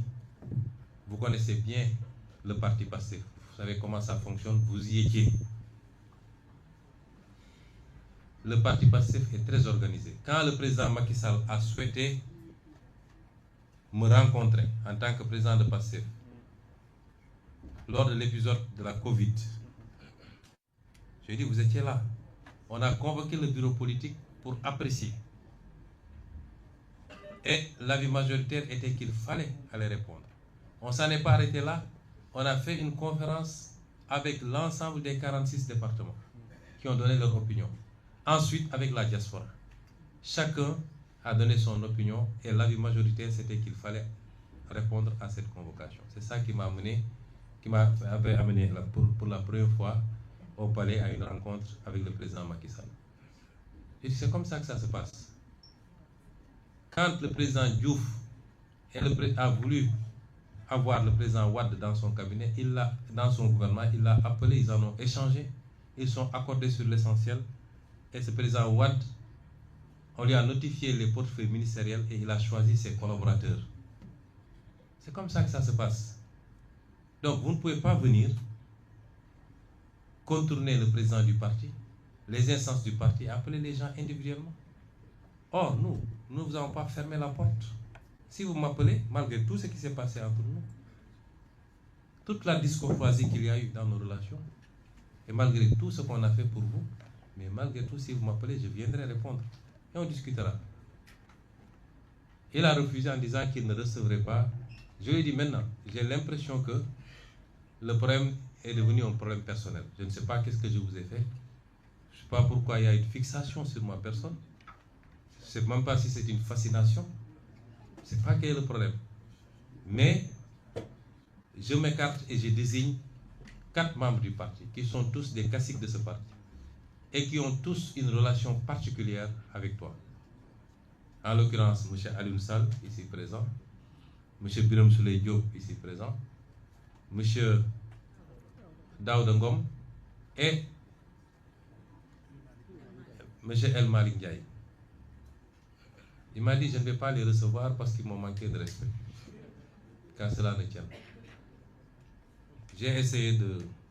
le convaincre. Finalement, il a dit, le Premier ministre va les recevoir. Ils sont allés voir le Premier ministre et ils ont discuté sur les questions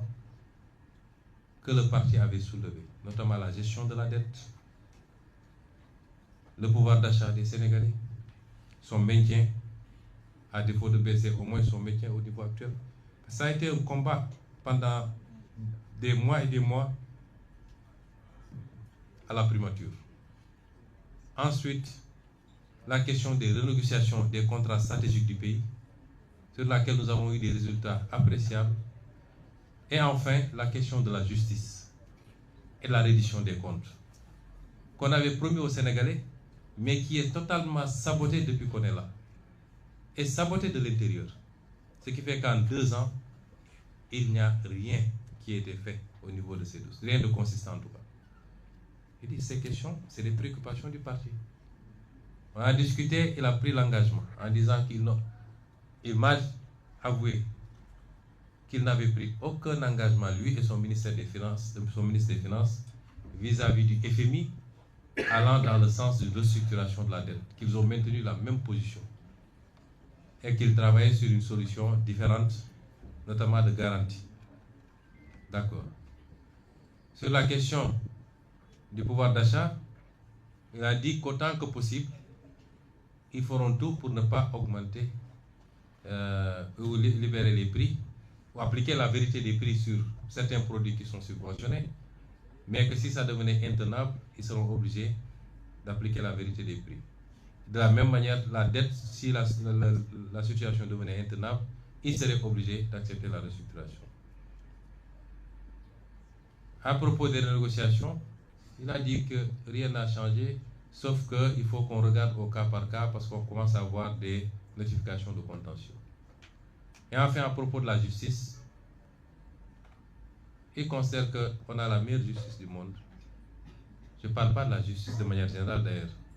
parce que je sais qu'il y a d'excellents avocats, d'excellents magistrats qui font bien leur travail, et Madame le ministre de la Justice le sait. On parle spécifiquement de dossiers que vous connaissez. Et lui, il considère que ça se passe très bien, ce qui n'est pas mon cas, et ce qui n'est pas le cas de la majorité des Sénégalais qui considèrent qu'il y a un problème de justice dans ce pays. Et le casting qui a été fait au niveau du ministère de la Justice ne nous rassure pas, parce que voilà un acteur qui était au cœur des dossiers traités par certaines juridictions. Moi-même, j'ai eu à être contacté plusieurs fois par rapport à certains dossiers. Mais nous allons apprécier. Nous avons nos doutes, mais nous allons apprécier. Et nous ferons le nécessaire à partir de l'Assemblée nationale, rassurez-vous. Donc, toutes ces réponses sont en demi-teinte. Et sur la dernière question, elle n'est pas convaincante. Ça veut dire que je n'ai pas été convaincu. Ensuite, nous avons discuté du gouvernement.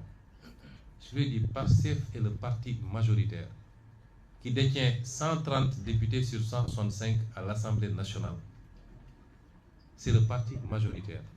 En démocratie, si les choses se passaient normalement, si vous avez un problème avec le Premier ministre, si c'est le Premier ministre lui-même qui vous pose problème, vous demandez au parti majoritaire de désigner un autre Premier ministre et de former un gouvernement. Et je vous l'avais proposé depuis très longtemps. Vous ne l'avez pas fait et vous êtes allé prendre un Premier ministre qui n'a rien à voir avec notre combat. J'en profite pour lui demander de rester technocrate, de sortir du jeu politique, puisqu'il a été choisi pour être un technocrate, d'après ce qu'on nous dit. Il n'a qu'à s'en limiter à ça, parce que je sais beaucoup de choses sur ce qui se passe et ce qu'il fait. Par courtoisie, j'ai été très courtois avec lui jusqu'à présent. Il ne faut pas qu'il nous provoque. Monsieur le Premier ministre Al-Amin Lo, restez à votre place. Le champ politique n'est pas le vôtre. J'ai dit, vous n'avez pas choisi. Vous n'avez pas donné la possibilité de choisir. Vous choisissez sans nous informer. Et malgré tout, on ne boude pas. Pour la formation du gouvernement et la courtoisie de nous appeler, on discute. Moi, je suis décalé, je n'ai pas de problème, mais je suis le président du parti. Et si tu ne veux pas parler avec moi, mais accepte de parler à mes émissaires. Il n'en a pas voulu. Donc, depuis temps-là, il a demandé, il a accepté que les émissaires rencontrent le Premier ministre. Ce qui a été fait, celui-là a enregistré et a promis de rendre compte au président qui ne reviendra. Le lendemain, il a appelé pour dire que le président allait me contacter pour qu'on discute. Il ne l'a pas fait. 2 jours, 3 jours, 4 jours, jusqu'à hier, avant-hier nuit, il m'a envoyé un message vers 23h pour me demander de passer au palais. Ce que je ne pouvais pas faire. Et on s'était donné rendez-vous le lendemain, c'est-à-dire hier matin à 8h. Je me suis rendu, nous avons discuté de toutes les questions que j'ai soulevées. Il a donné les réponses que je vous ai dites. Mais ensuite, on a discuté de la formation du gouvernement. Il dit, nous sommes le parti majoritaire. Qu'est-ce que vous mettez sur la table? Parce que nous, si on s'engage, c'est nous qui donnons caution politique au gouvernement. Parce que je ne vois pas de formation politique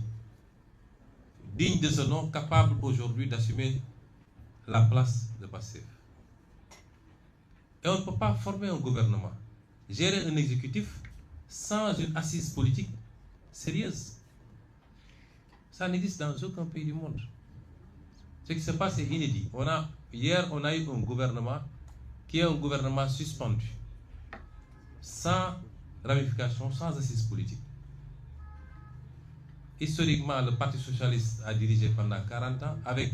une assise politique très solide, passée de parti unique jusqu'à la perte du pouvoir. Le PDS pendant 12 ans avec un parti démocratique solide et des satellites autour. L'APR pendant 12 ans avec la même configuration. Mais dites-moi, aujourd'hui, il y a quoi autour de Bassirou Diomaye Faye? Aucune légitimité politique structurée, sérieuse, capable de jouer ce rôle. Donc, si l'exécuter. J'ai dit d'accord, mettons les choses sur la table. Même ça, il n'a pas été en mesure de me le dire. C'est moi finalement qui lui ai dit, si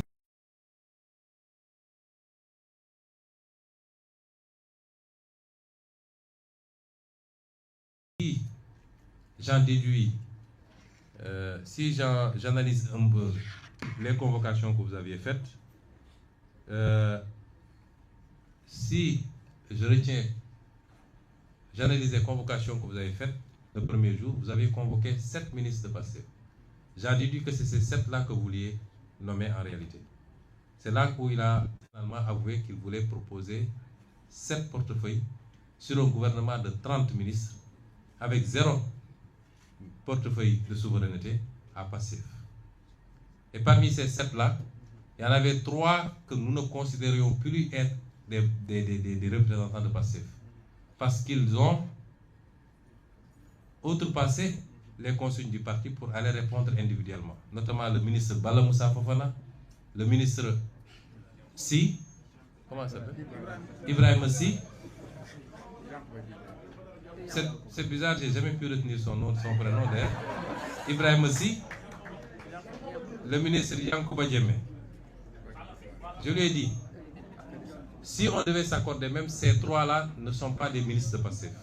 Et si je les enlève des 7, ça veut dire que vous nous proposez 4 postes ministériels sur 30 et aucun portefeuille d'État pour un parti majoritaire. Comment vous pouvez envisager ça? Bon, de fil en aiguille, il m'a dit, bon, je peux aller jusqu'à 8. J'ai dit, Monsieur le Président, nous ne demandons pas des postes ministériels. Si Pastef doit siéger au gouvernement et assumer tout le bilan,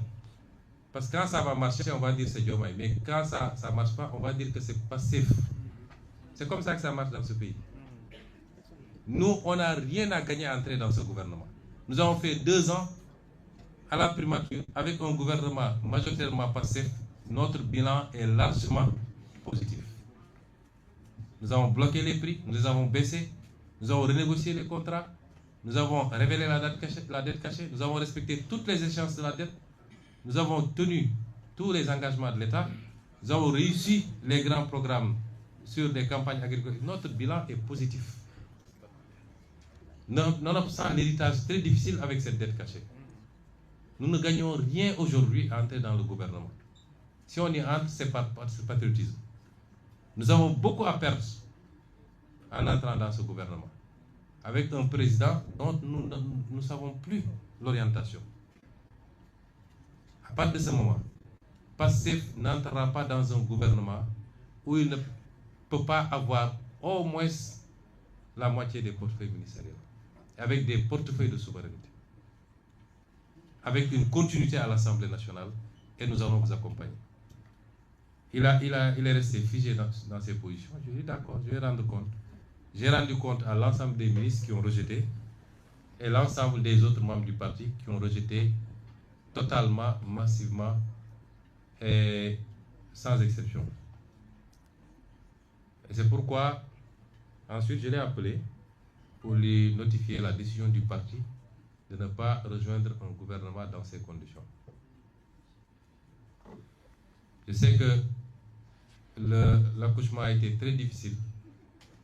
La formation du gouvernement a été très délicate. Jusqu'à la dernière minute, on appelait à gauche, à droite,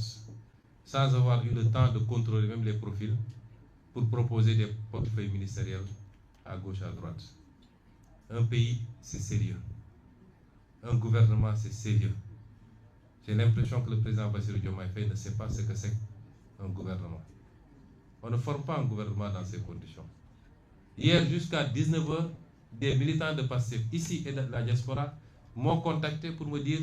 le président vient de m'appeler, il me dit qu'il va me mettre dans son gouvernement. On ne forme pas un gouvernement à la légère. Et c'est pourquoi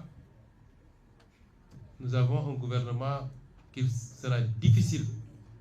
Et c'est parce qu'ils savent que le gouvernement n'a pas d'assises politiques, c'est pourquoi ils disent qu'ils ont fait un gouvernement de technocrates.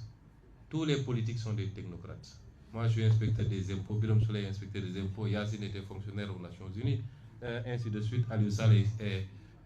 ingénieur informatique, lui, il est juriste. Tous les gens qui sont là, Daouda Ngom est professeur à l'université, nous sommes tous des technocrates. Ceux qui sont là-bas n'ont rien de plus que nous avons choisi de faire la politique eux pas. C'est ça la réalité. C'est du saupoudrage. Alors, quelle est la suite?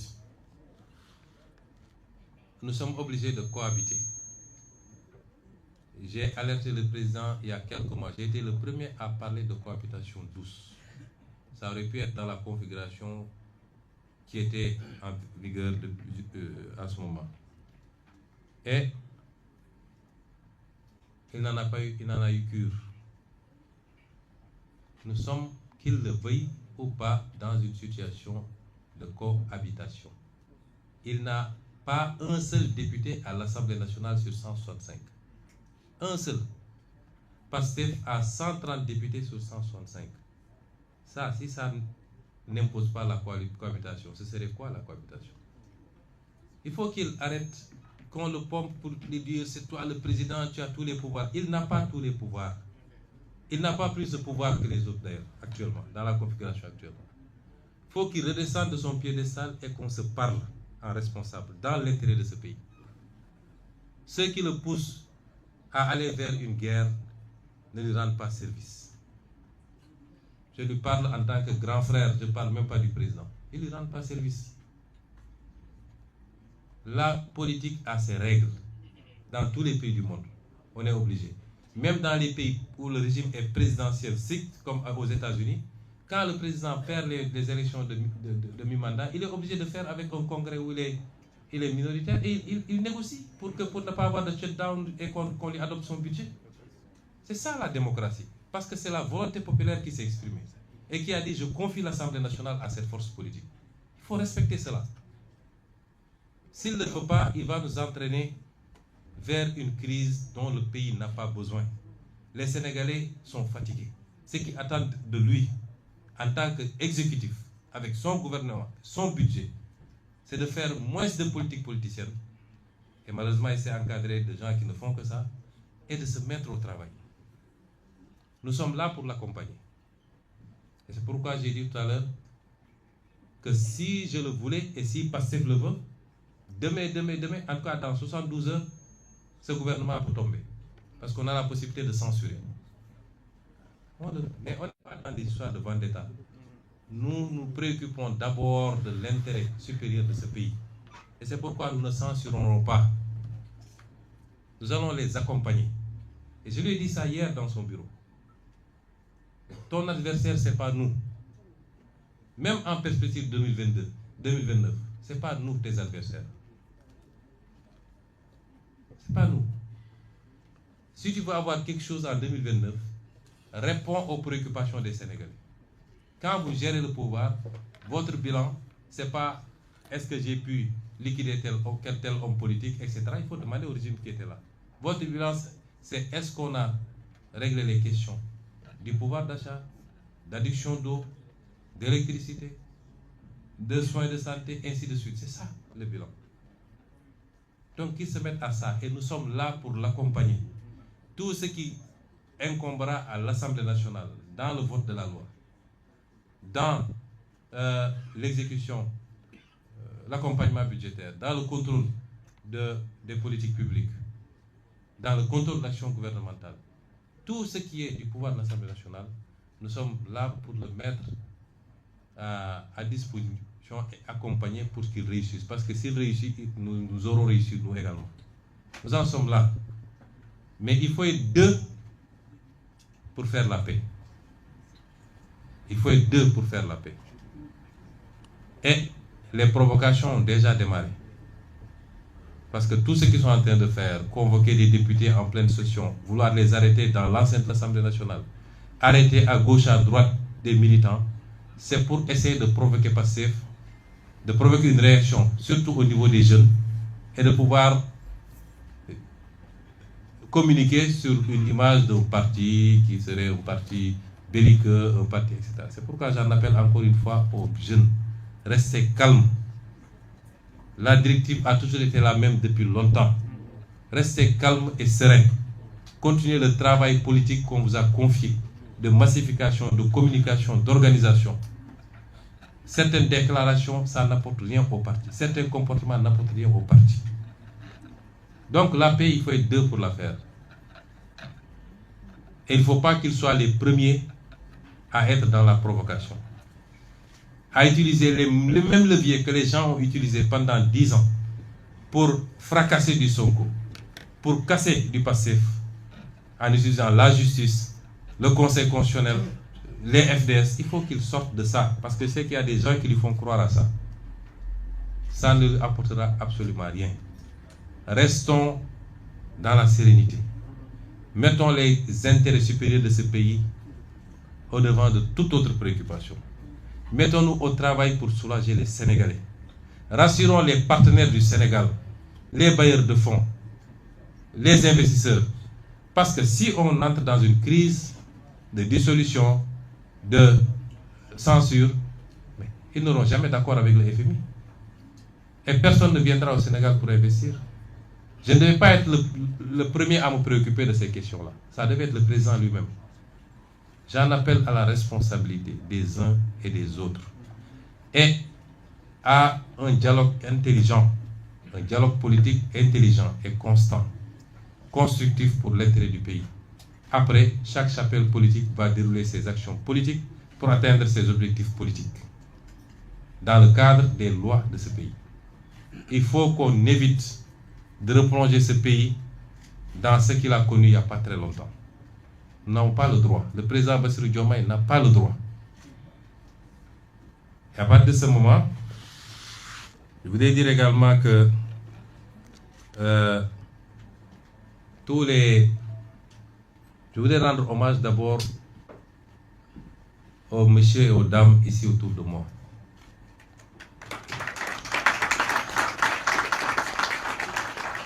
Partout au Sénégal, partout en Afrique,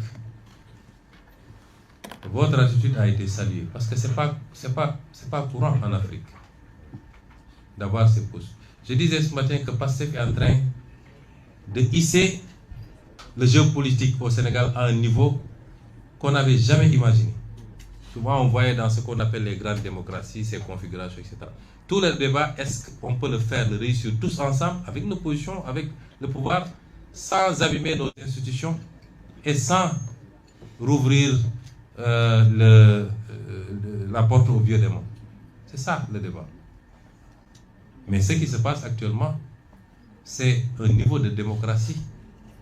qu'on a rarement vu, même ailleurs, dans ce qu'on appelle les grandes démocraties. Et on le doit à Pastef. Tout ça, on le doit à Pastef. Et donc, ces hommes et ces femmes ont rendu aux Sénégalais leur dignité, leur fierté, de pouvoir dire qu'il y a toujours des Sénégalais qui sont comme ça. Des Sénégalais que rien ne peut compromettre. Les Sénégalais qui savent qui ils sont, qui ont des convictions fortes, qui ont un honneur et une dignité. Ils en font partie. Le président de l'Assemblée nationale a posé le premier acte l'autre semaine, aujourd'hui, sur 20 ministres de Pastef, plus de premiers ministres, ce qui fait 21. Il n'y en a que 5 qui ont cédé aux sirènes du pouvoir. 5. C'est un exploit qu'il faut saluer à sa juste valeur. Je ne vais pas revenir sur les DG, je crois que le message est passé à Wolof. Et je voudrais terminer par réitérer mon appel aux militants, aux militantes et aux sympathisants et sympathisantes. Restez calmes. Restez calmes. Aussi bien sur le plan verbal que sur le plan comportemental. le projet PASTEF est le projet majoritaire dans ce pays. Et c'est le projet qui est le mieux en perspective pour rafler toutes les élections à venir. Ne cédez à aucune provocation. Restez calme.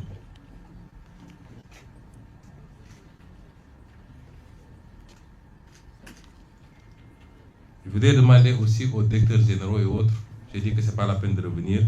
mais de revoir un peu le message que j'ai délivré en langue wolof. Et enfin, je voudrais rappeler une mobilisation, la nécessité d'une mobilisation exceptionnelle pour le congrès, le premier congrès du parti qui est prévu pour le 6 juin. Je n'avais pas besoin de le faire d'ailleurs, parce que quand c'est passif, c'est forcément grand. Mais c'est un congrès qui arrive dans un contexte particulier. Donc la mobilisation c'est le 7, les travaux c'est le 6. Et je voudrais enfin souhaiter une très bonne chance à nos Lions U17 pour la finale de ce jour. Nous leur souhaitons plein succès et qu'ils nous rapportent ce trophée également qui viendrait rejoindre tous les trophées qu'on a eus ces derniers temps. Et j'en profite d'ailleurs, j'ai félicité tous les ministres parce que tous les ministres de PASTEF ont été très bons. Mais puisque je parle de sport, Madame Khady Ndiaye a été sublime et en très peu de temps nous a permis de faire des résultats, de gagner une Coupe d'Afrique, d'aller à la Coupe du Monde, de gagner pour les U20 je crois, d'être en finale pour les U17, d'avoir fait les réformes dans un milieu très difficile qu'est le monde de la lutte. J'aurais pu le dire pour chacun de ces ministres, c'est vous dire que les ministres de PASTEF sont de très bons ministres et ils vont avoir, Inch'Allah, d'ici quelques temps, la possibilité de continuer ce qu'ils avaient démarré. Je vous remercie de votre attention.